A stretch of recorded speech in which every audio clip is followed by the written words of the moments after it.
Je reviens, je vais en prendre un verre d'eau. C'est bon. OK. Petit verre d'eau, ça va aider à la gorge.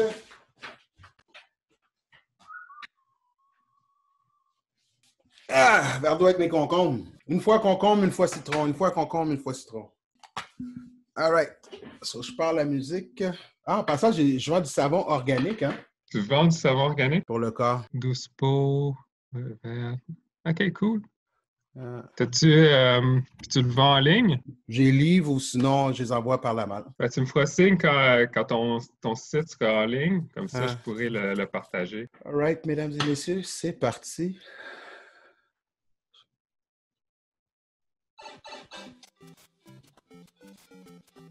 Eh oui, bonjour, bonjour, messieurs. Ici Soundproof, encore une fois, Luigi on the go à travers la planète. On a fait la Chine, on a fait l'Afrique, l'Europe, Haïti, l'Équateur, quartier latin et on en revient à Montréal. Et maintenant, nous allons parler santé en direct du Québec. Aujourd'hui, nous sommes avec quelqu'un de fort intéressant, quelqu'un que j'ai rencontré il y a plus d'une dizaine d'années environ, et ça me fait un plaisir de le revoir et de toujours échanger avec lui. Et il est, mesdames et messieurs, moi je vais le nommer comme ça, c'est mon fermier préféré. Mesdames et messieurs, je vous présente Jean-Philippe Vézina. Comment vas-tu? Bonjour, Luigi, ça va très bien. Ouais. Je peux t'appeler un fermier. Est-ce que c'est un bon titre? Ou... J'aimerais mieux maraîcher. Ça serait encore plus juste. Ouais. Mais, parce que j'ai une ferme, mais j'ai pas d'animaux. Donc, je me spécialise seulement sur les légumes, les fines herbes, puis les petits fruits. Donc, le terme maraîcher, c'est plus approprié. Et en anglais, ce serait market gardener. Market gardener, avec une ponctuation, j'ai remarqué, tout avec beaucoup de fierté. mais c'est bien, félicitations pour qu'est-ce que tu fais, hein? Ouais, merci. Ça m'a vraiment étonné quand tu m'as dit ça, parce qu'à un moment donné, je voulais avoir de tes nouvelles, puis on s'échangeait beaucoup, puis quand on s'est parlé, tu m'as dit, tu es rendu à Durham, c'est ça? Dunham, oui. Durham qui est pas loin de Sutton, c'est ça? Oui, exactement. Exactement, j'ai été faire DJ une couple de fois là. Et puis, tu m'as dit, tu es rendu là, tu as acheté une ferme. Je me dis, mais qu'est-ce que tu allé faire là-bas? Acheter une ferme, pourquoi? Et là, j'ai voulu que tout le monde le sache, qu'on a un brother qui a une ferme au Québec. En fait, juste pour préciser, je ne l'ai pas acheté. Okay. C'est une terre en location. OK, good. Mais oui, c'est situé à Dunham. Dunham, c'est en Montérégie, en allant dans le coin Sutton, comme tu as dit, Granby, Cowansville, c'est à peu près à 1 heure de Montréal. Mm-hmm. Puis, c'est une région qui est très belle, très agréable. Mm-hmm. C'est dans le secteur qu'on appelle aussi la route des vins au Québec, où il y a plusieurs vignobles. Puis, on a un beau microclimat là-bas, justement, pour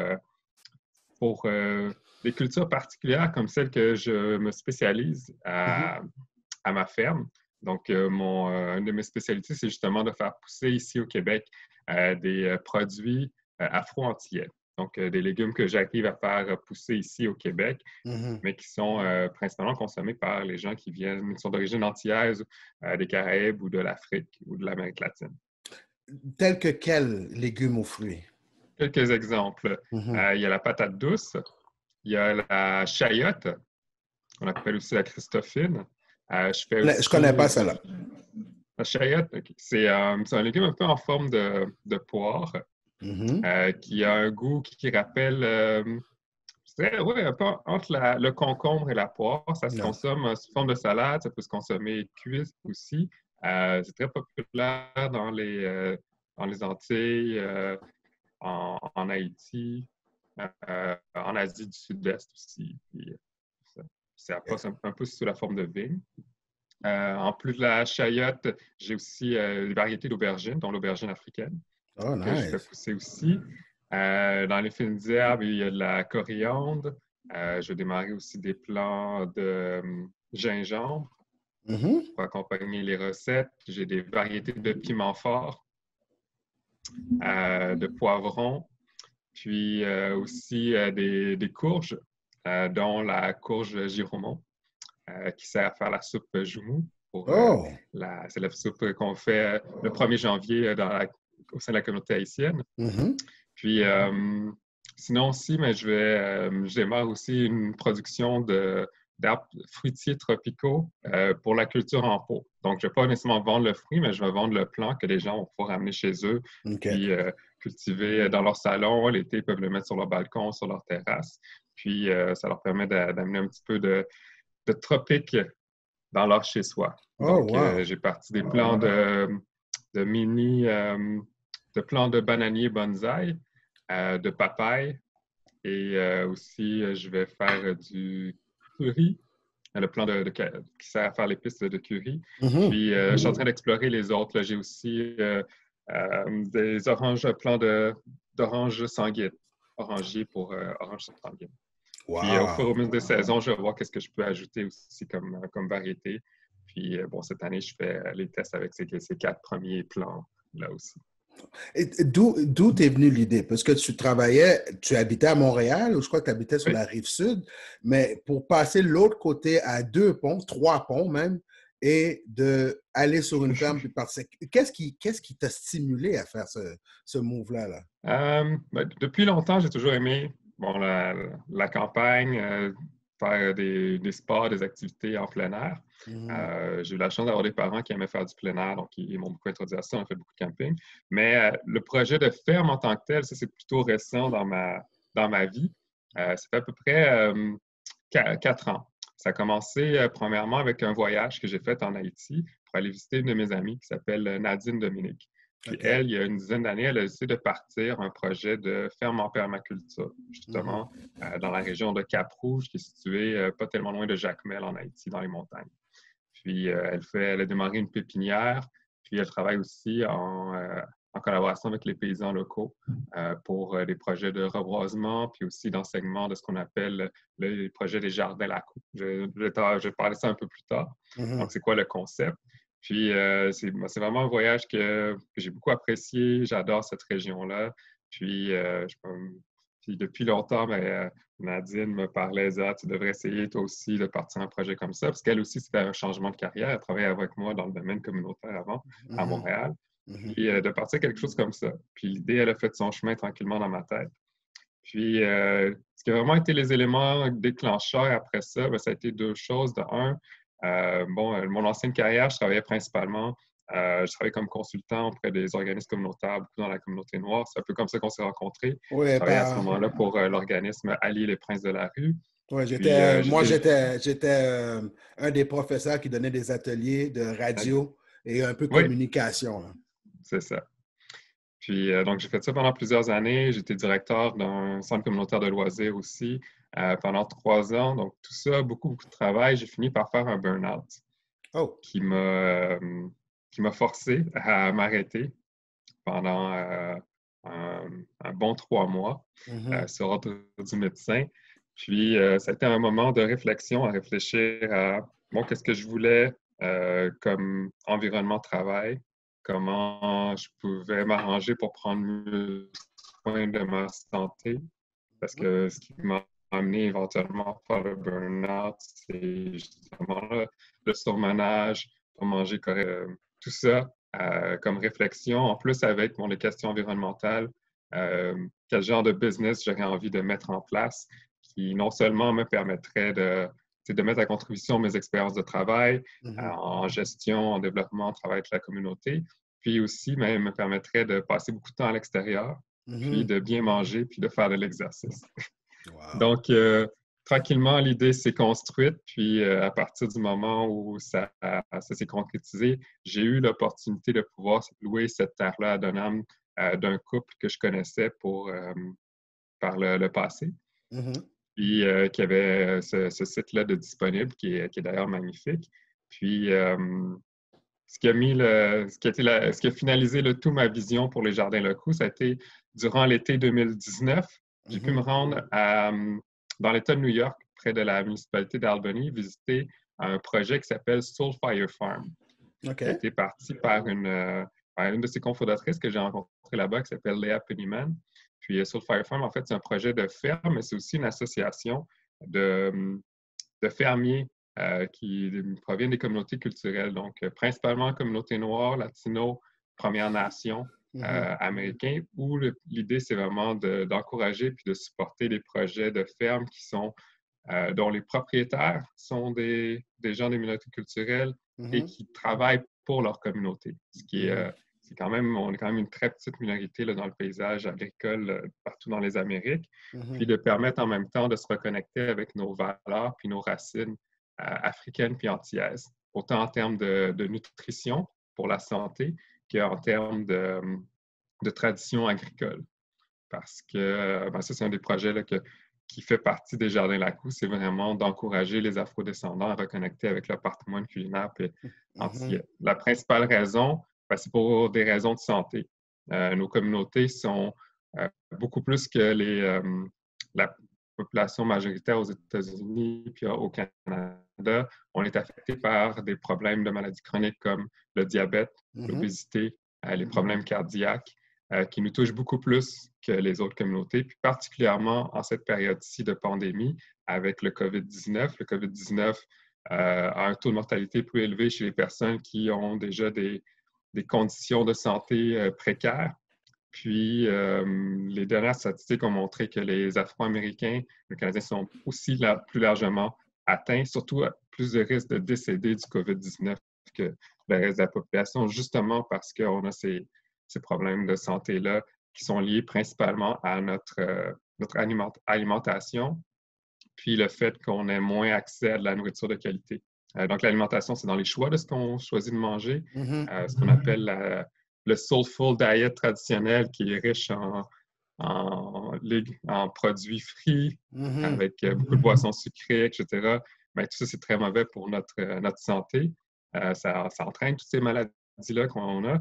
Puis après ça, mais il y a la difficulté d'accès à la nourriture de qualité quand on veut faire le choix justement de manger de façon santé. Bien, la majorité des Afro-Canadiens, on vit en milieu urbain, souvent dans des endroits où c'est plus difficile d'avoir accès à de la nourriture qui est fraîche, qui est de qualité. Puis tout ça, bien, ça fait en sorte qu'on est un peu en situation de ghetto alimentaire. Mais c'est important. Ouais. J'ai une question, il y a une question qui me flash par rapport à tous les problèmes de santé qu'on a. Ouais. Est-ce que la vitamine D, dans quoi qu'on retrouve, dans quel nutriment on retrouve la vitamine D? Est-ce que c'est le soleil? Est-ce que c'est les légumes, les fruits? J'essaie de comprendre sur la vitamine D. Sans dire que je me considère pas comme un nutritionniste professionnel là, pour ce qui est de vous donner une réponse spécifique. C'est une information que je pourrais aller chercher. Mais bon, la vitamine D, oui, je sais que tu peux aller la chercher par le soleil. Puis il y a différents aliments. Il y a des suppléments aussi qu'on peut prendre pour aller chercher. C'est pas c'est pas le seul nutriment dont on a besoin pour maintenir une bonne santé. C'est manger santé, globalement, c'est un ensemble de produits qu'on met dans sa diète quotidienne qui fait en sorte qu'on va aller chercher chacun des nutriments qui vont nous garder en santé. Ouais. Et justement, un des objectifs, c'est de dire que, bon là, je parlais un peu plus tôt là, de la soulful diet, mais en fait, les ancêtres des afro-descendants, que ce soit en Afrique ou même dans les Antilles, les régimes alimentaires qu'on a développés et qu'on a adoptés même depuis le début de la colonisation, sont naturellement sains puis durables. Ils sont quoi? Puis, par contre? Ils sont quoi? Ils sont sains, c'est-à-dire qu'ils sont bons pour notre santé, puis ils sont durables en termes de façon au niveau environnemental. Puis, dans le fond, ce qui nous a nuit particulièrement, c'est plus l'adoption du régime nord-américain. Il y avait beaucoup de nourriture transformée, mais si on regarde ce que consommaient nos ancêtres en Afrique, ce que beaucoup de gens consomment encore en Afrique comme régime alimentaire, là, je ne parle pas encore de quantité, je parle en termes de qualité de la nourriture. Puis, ce que nos ancêtres ont adopté comme régime en arrivant ici dans les Amériques, que ce soit dans les Antilles, dans le sud des États-Unis ou en Amérique latine, puis comment ils ont combiné les aliments qu'ils ont trouvés sur place avec les traditions qu'ils ont ramenées d'Afrique. Mais ça a créé des menus puis une cuisine qui est très diversifiée, très goûteuse, mais aussi très bonne pour la santé. C'est vraiment ça que je veux faire découvrir aux gens avec les produits que j'offre et avec les recettes que je leur propose aussi. Donc, tu offres des recettes et aussi tu offres des fruits. Comment tu revends, comment tu distribues ces fruits-là? Où est-ce qu'on peut les retrouver?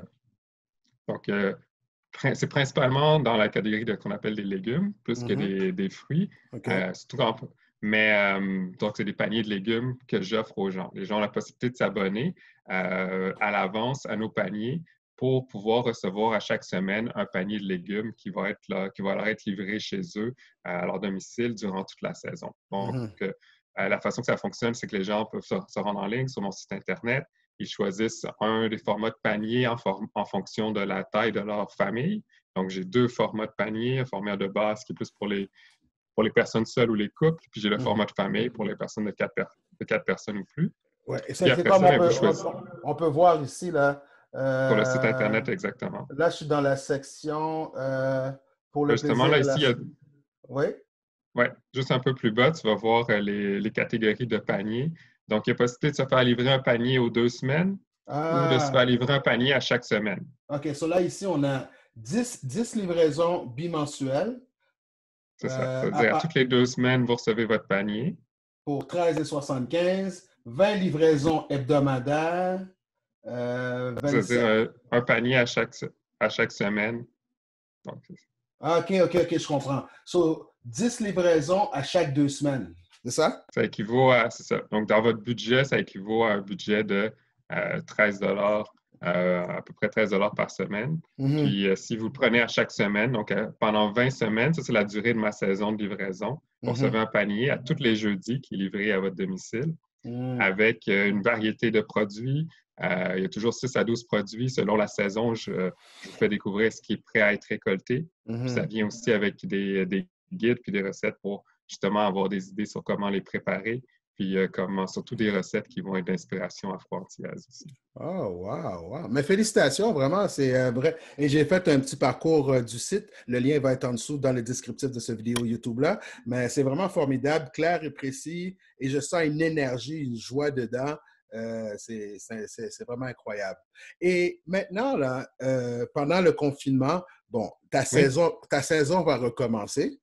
Et j'ai oui. remarqué, c'est sûr qu'il y a une logistique parce que là, il faut être sécuritaire, mais la température ne joue pas en ta faveur. Est-ce que ça serait possible? Parce qu'on dirait que les temps froids s'allongent un peu. Est-ce que ça Oui, aide? mais je veux dire que bon, le printemps n'est pas si mauvais que ça OK. en ce moment.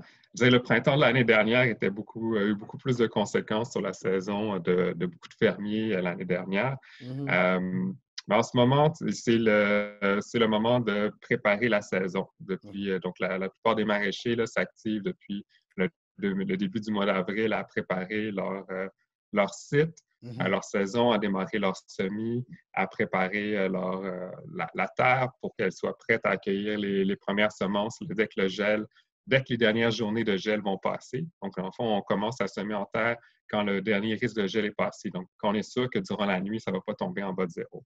OK. Parce que généralement, ça tue la majorité des plants, le gel.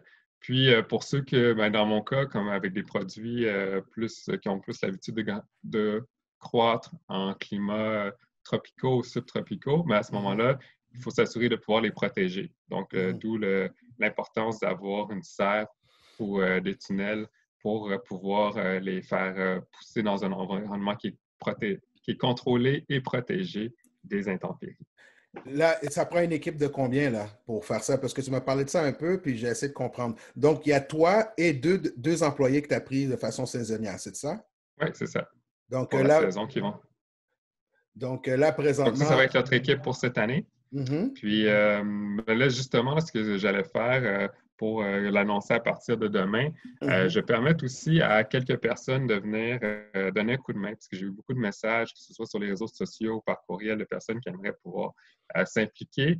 Ça faisait partie du projet des Jardins Lacou d'inclure ce qu'on appelle les combits saisonniers, un peu comme les traditions qu'on a en Haïti, où quand c'est le début de la saison, pour la fin de la saison, on invite amis et voisins à venir donner un coup de main sur le site présent, pour présent, pouvoir donne-moi un planter, sofa. pouvoir préparer le site. Généralement, ça se fait avec de la musique puis un repas. Euh, la version plus festive, malheureusement, avec les conditions de la COVID-19, je ne pourrais pas les faire parce que je ne peux pas créer de Non, non, c'est correct. rassemblement. Ah ouais. Mais c'est sûr que si ce n'est pas cette année, c'est reporté à la prochaine saison pour ce qui est de cette version-là. Mais je peux inviter une ou deux personnes à la fois qui peuvent venir donner un coup de main.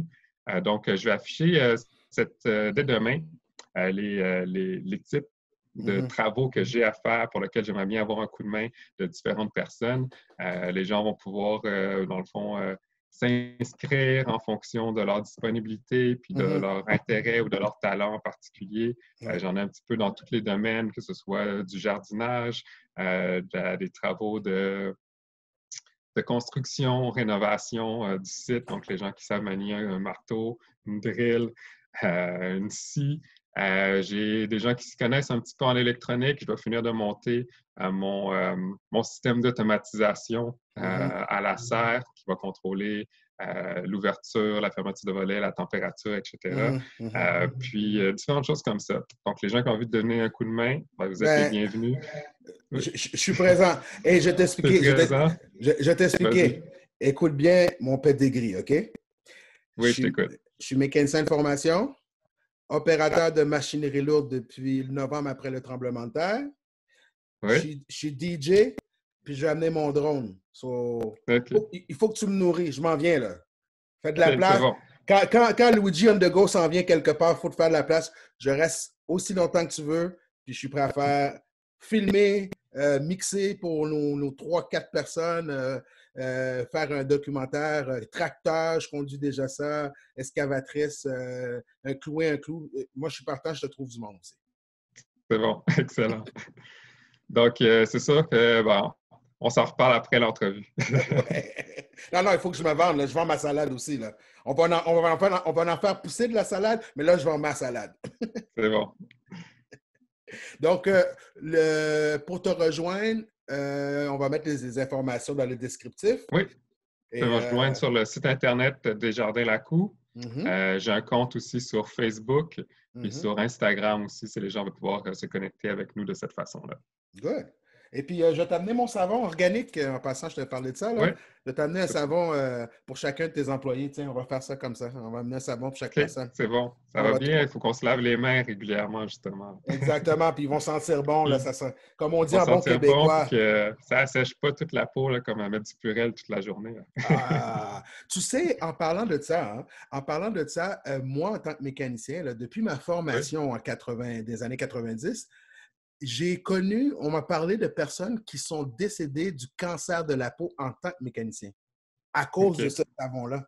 Parce que, tu sais, le savon en grain dans les garages, mais à force d'en mettre, ça s'incruste dans ta peau, ça sèche ta peau, ça enlève de la graisse. Donc, c'est ça. C'est pas trop fameux. C'est pour ça que je me suis inspiré de faire ça, puis avec des huiles essentielles pour les pieds, pour la peau, pour les rides. Donc, je vais t'amener tout ça quand tu vas m'engager à temps plein. Parfait, excellent. Donc, c'est ça. C'est un peu la petite histoire de Desjardins-Lacou. Wow. Puis les gens qui veulent en savoir davantage aussi, j'ai un autre volet éducatif, malgré la COVID-19, que je veux continuer à mettre de l'avant. Donc, j'ai parti aussi une série de programmes de formation en ligne. Sur Zoom. Qui s'appelle TRA, pour Tradition culinaire et héritage africain. Okay. Donc, depuis la mi-avril, j'anime des petites sessions de formation en ligne. La prochaine va avoir lieu ce jeudi, le 7 mai à 20h, sur la plateforme Zoom. Donc, j'invite les gens à s'inscrire.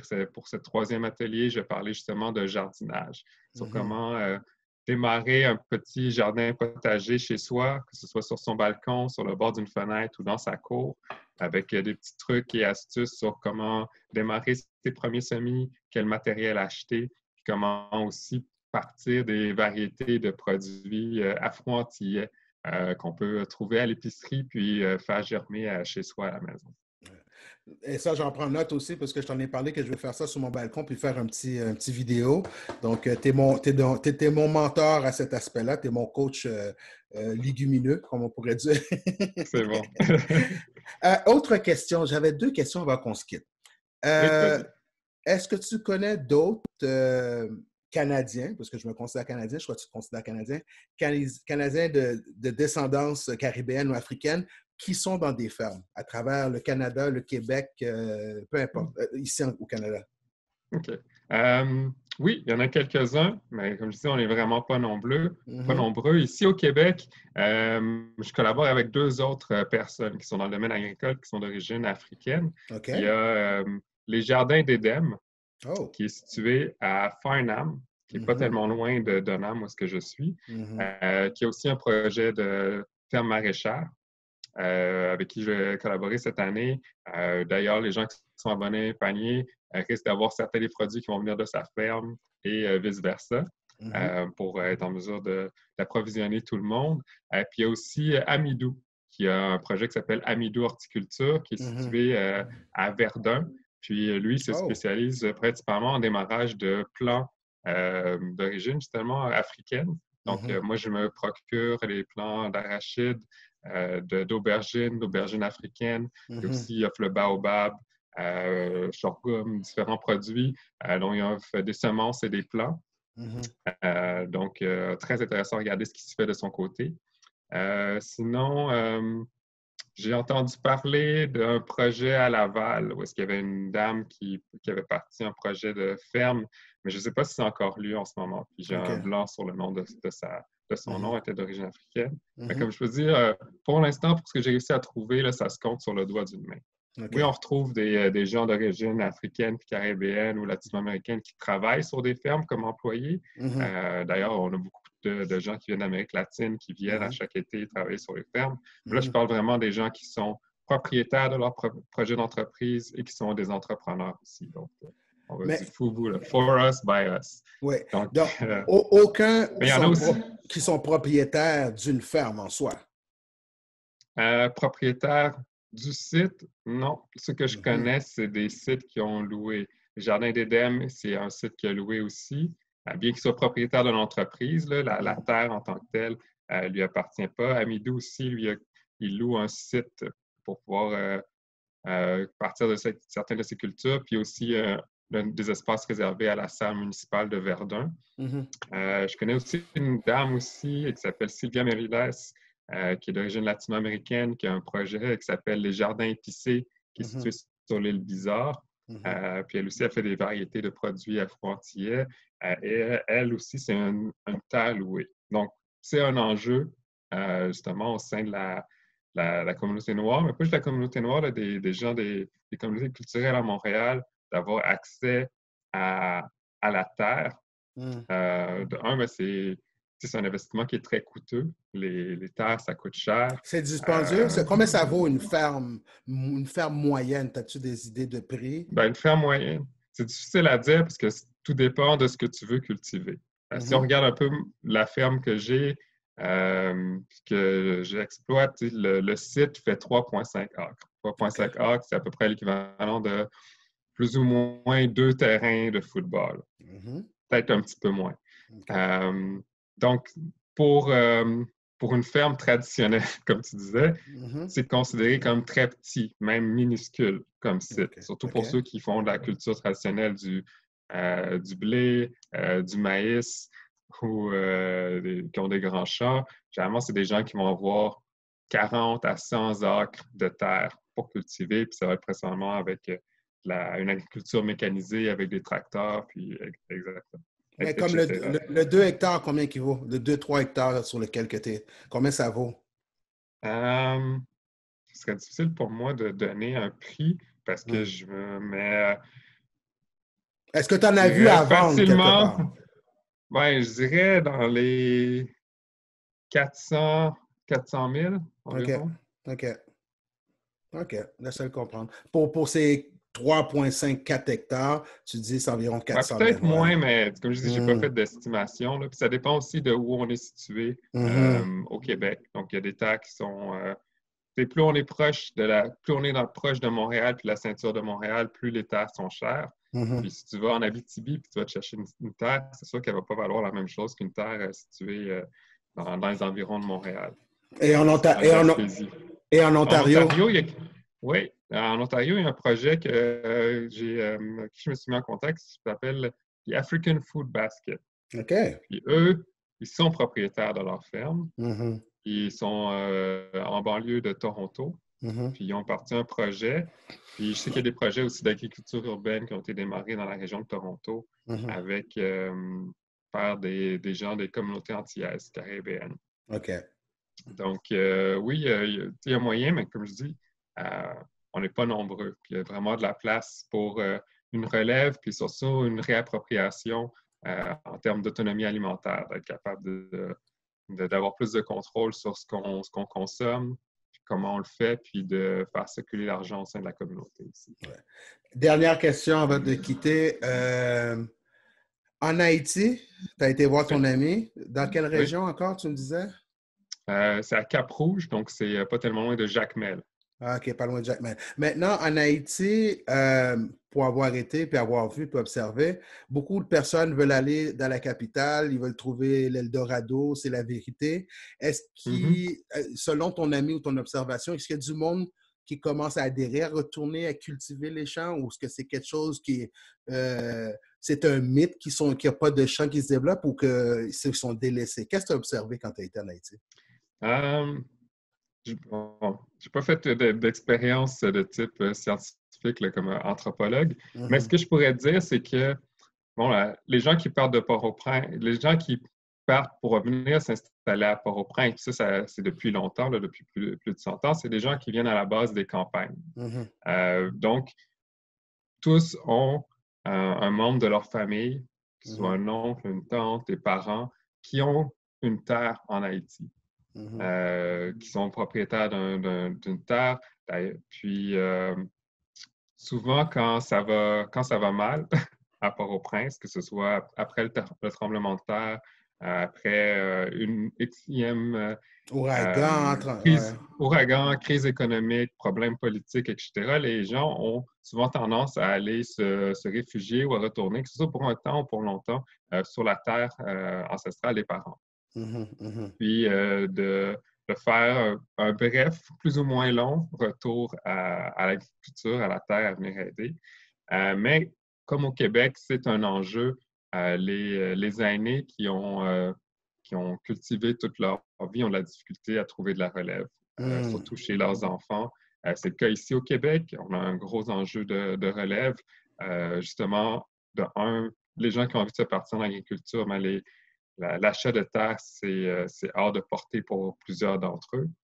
Puis après ça, pour la relève, souvent, les fermiers, leurs petits-enfants ont soit peu d'intérêt à reprendre la ferme familiale ou même une reprise familiale, ça devient dispendieux parce que on a eu un phénomène au cours des 60 dernières années où il y a eu une concentration des propriétés terriennes dans les mains de plus. Donc, on a de moins en moins d'agriculteurs, mais qui ont des terres de plus en plus grosses. Donc, ce qu'on leur a vendu, c'était d'acquérir de la terre, de s'endetter, mais que la terre allait prendre de la valeur, puis que quand ils allaient arriver à leur retraite, ils allaient être en mesure de vendre leur terre puis d'utiliser la vente pour leur fonds de retraite. Mais le problème, c'est quand il n'y a personne pour acheter ces terres-là, on se retrouve coincé parce que les terres sont trop chères pour ceux qui veulent l'acheter. Sinon, que c'est des gens qui veulent faire de la spéculation immobilière. Donc, des gens qui peuvent venir de d'autres pays comme de l'Asie, etc., qui veulent acheter les terres, mais qui ne vont pas les utiliser pour justement nourrir des gens. Donc, c'est un enjeu ici, c'est un enjeu en Haïti. J'avais rencontré justement là, quelques paysans là, qui essayaient de voir comment leurs enfants pourraient récupérer les terres qu'ils avaient pensé garder pour eux, leur donner en héritage, mais souvent, eux ont réussi à aller à l'école, ils se sont expatriés au Canada, aux États-Unis ou ailleurs, ils n'ont pas envie de revenir pour travailler sur la terre. Non. Donc, ils ne savent pas quoi faire, puis ils cherchent des gens qui veulent retourner, puis qui veulent cultiver. Moi, tu sais, tout le monde me voit aller, même toi, puis tu sais, je suis DJ, je fais ces techniques des lumières, les jets, les cellulaires, les filmages, mais j'aime aller sur la terre, tu sais, le contact, tu sais, avec la nature, avec la terre. Je crois qu'il faut, tu sais, je sais pas, c'est comme s'il fallait les mettre en pénitence pendant une semaine sur ta ferme pour qu'ils réalisent que c'était un bienfait. Tu comprends ce que je veux dire? Parce que ils veulent leur diplôme, ils veulent la BM 323, ils veulent le condo dans le Vieux-Montréal, ils veulent le chiller sous Griffin Pound, ils veulent faire des posts Instagram avec leurs cheveux puis leur mascara. Mais il y a tellement plus riche que ça. Mon opinion, en tout cas. Oui, je partage ton opinion aussi. Puis, tu sais, la Terre a vraiment un effet réparateur sur le corps et l'esprit. à être en contact avec les plantes, avec la nature. Je considère que c'est beaucoup être renouer avec l'essence même de qui on est comme être humain. Si on regarde notre histoire, ça fait pas si longtemps que ça qu'on est aussi déconnecté de la Terre que ça. Si on parle de l'histoire de l'humanité, les premiers humains, ça fait près de 100 000 ans, là, les humains modernes comme on les connaît maintenant. Les premières civilisations, dépendamment des théories, ça date de 15 à 25 000 ans. Donc, mais durant toute cette période-là, la Terre a resté notre principal contact, notre principale source d'alimentation, de matériaux, jusqu'à à peu près depuis l'ère industrielle, donc il y a plus de 200 ans. Donc, toute notre génétique, elle a été construite pour qu'on soit en contact avec la nature. Et même marcher pieds nus sur la terre. Pas de l'asphalte, mais l'asphalte, ça peut faire l'affaire, mais sur un sol, là, c'est vraiment, je te dis, je le fais souvent. C'est bien. On est plus en débalancement maintenant, ce qui nous amène toutes sortes de problèmes à la fois psychologiques et physiques, ce que je parlais plus tôt là, par rapport aux problèmes de santé et de maladies chroniques chez les afrodescendants, mais c'est aussi en lien avec un métabolisme qu'on a développé pendant des millénaires parce que les humains ont pris leurs origines sur le continent africain et y ont évolué pendant des milliers d'années, ont appris à se nourrir de la terre, à développer un régime, à adapter leur façon de manger qui était santé, à passer beaucoup de temps à l'extérieur, à bouger, etc. Puis c'est seulement dans l'histoire récente qu'on s'est retrouvé avec une nouvelle façon de manger où est-ce qu'il y a beaucoup de sucre, beaucoup de sel, où on ne bouge pas beaucoup, où on a perdu contact avec la terre, puis notre corps réagit avec ça, avec des maladies qui ne font pas partie de notre bagage ancestral. Ils vont voir clair à un moment donné. Jean-Philippe, je te remercie beaucoup. Ça m'a fait plaisir, Luigi. Alors, toutes les informations vont être dans le descriptif de cette vidéo-là. Le nom du site Internet, c'est le Jardin Lacou en créole, G-A-L-A-K-O-U, jardinlacou.ca ou .com? .ca. Et je vais faire en sorte de venir. J'ai mes bottes de construction, j'ai des gants, j'ai tout, le tape à mesurer. I got it. Je m'en viens. C'est bon. Et pour tes employés, j'amène mon savon. Excellent. All right. Bless. Bye. Aussi, à une prochaine fois. All right.